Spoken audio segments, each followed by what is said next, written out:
Here's your wrestling news for August 22nd, 2021. And your headlines for today include: what happened with Brock Lesnar after WWE SummerSlam went off air, WWE 2K22 release date confirmed with new trailer, Becky Lynch returns at SummerSlam, wins Smackdown Women's Championship, reasons for Lynch's return, true reaction of WWE fans, and more. Two segments from SummerSlam are competing for the Worst WWE Moment of the Year 2021. Fans face terrible annoyances with Allegiant Stadium during SummerSlam. Why bring in celebrities who don't know the product? Yet another breaking news from WWE President Nick Khan. AEW Rampage will not be live next week, and more. We are kicking off today with SummerSlam 2021, and the show went off the air with the shocking return of Brock Lesnar, who was last seen at Night 2 of WrestleMania 36. Confronting Roman Reigns, the head of the table chose to leave rather than come to blows with the Beast, but John Cena wasn't so lucky. After the show, the Beast incarnate manhandled Cena, throwing him around the ring, and only left after an F5 on the 16-time WWE World Champion. Cena doesn't have long to recover as he's been promoted for the September 10th Smackdown in Madison Square Garden. And though we don't know when Brock will appear next, we know he has his sights set on the Universal Championship. Now, last year, WWE fans didn't receive a traditional video game as the disaster that was WWE 2K20 caused the developers to take an extra year to get 2K22 right. Instead, last year saw the release of WWE 2K Battlegrounds, and fans will have to make do with this game and previous installments for longer than expected.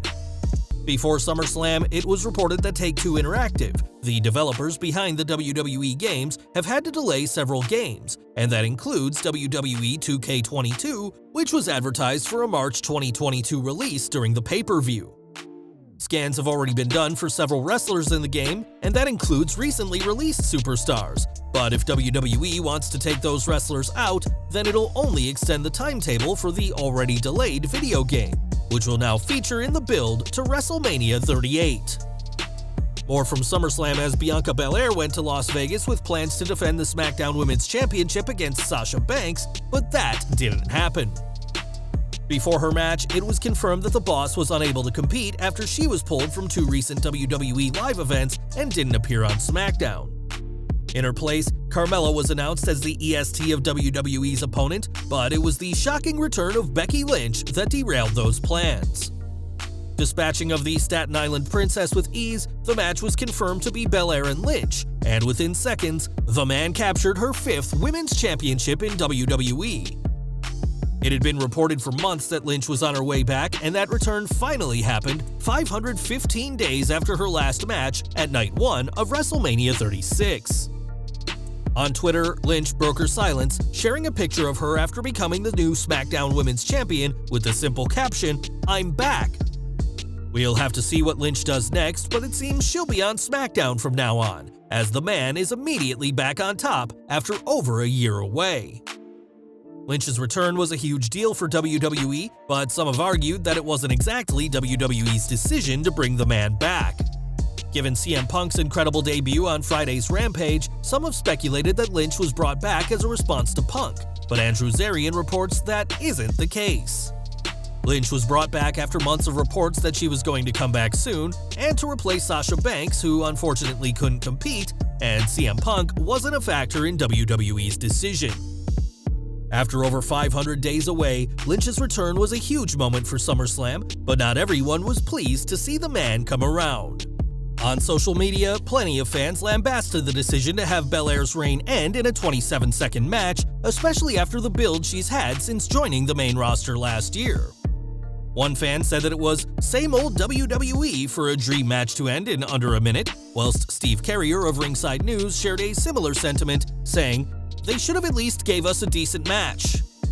Busted Open Radio's Dave LaGrecia said that he felt bad for Belair, and plenty of others shared the same opinion, believing that the former SmackDown Women's Champion deserved better. It's hard not to feel bad for Belair, who's a superstar that WWE has put time and effort into, which made her losing so quickly a very poor choice. It was only 24 hours prior that she looked strong on the go-home SmackDown, defeating 2 opponents on the same night, but couldn't handle over a minute against Lynch. Sure, Lynch vs. Belair will be the route WWE takes after SummerSlam, but what comes after that? WWE has shown that defeating Belair is easy, and that it can be done in mere seconds, which only makes the rest of the Smackdown women's roster, bar Sasha Banks, look worse, as they can't match up to the former women's champion.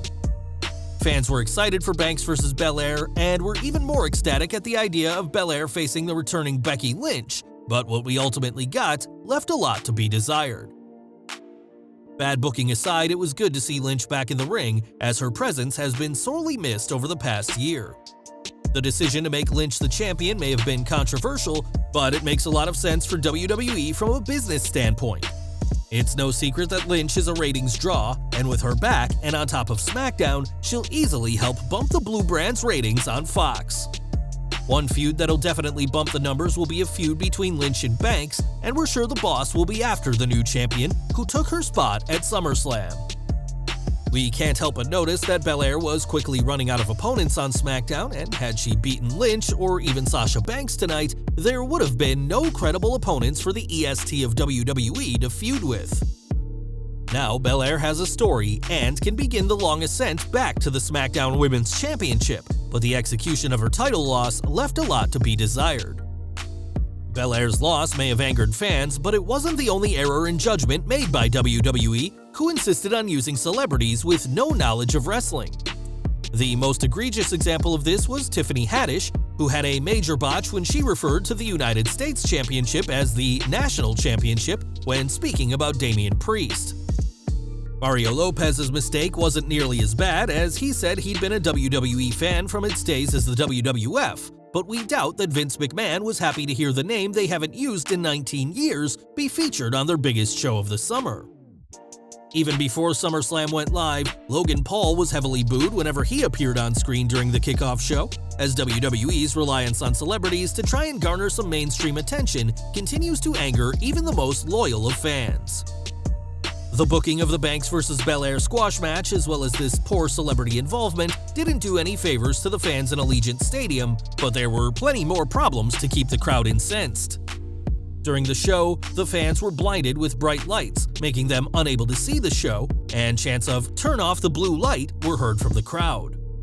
This is an issue that WWE have had in the past at WrestleMania, but there were plenty more problems in Allegiant Stadium.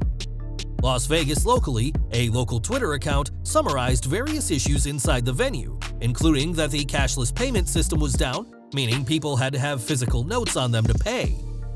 In addition to this, the concessions were stopped, the Wi-Fi was dead, and the toilets were overflowing. If walking around in a damp bathroom with no Wi-Fi or food wasn't bad enough, the PA system wasn't working properly, and there were no pyrotechnics on the show. WWE had a sold-out 51,326 fans in Allegiant Stadium, one of the highest-attended SummerSlams ever, and WWE's biggest event of 2021. But that doesn't mean everyone had a good time, despite the incredible action in the ring. In the penultimate match of the night, WWE Champion Bobby Lashley faced Goldberg in a match that could have been booked a million different ways, all of them better than what we saw. Instead of a collision between two powerhouses, the match ended when Goldberg was deemed unable to compete, and after the bell, Gage Goldberg got in the ring in a poorly executed post-match segment. Just as bad was Xavier Woods' awful Scott Hall impression, and his segment with The Miz and John Morrison was a worthy contender for worst segment of 2021, alongside the Goldberg-Lashley confrontation. Gone are the days of the fiery, intense Miz who raised hell on Talking Smack in 2016, and we wish we could get that man back rather than the one we saw last night. For fans in the United States, the only way to watch SummerSlam at home was via Peacock after a deal that brought a ton of money to WWE and a ton of complaints from the fans.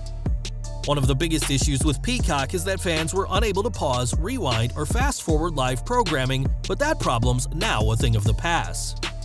In their latest update, those features are now accessible during live broadcasts, meaning fans who like to start shows late to have some buffer room to fast forward can now do exactly that.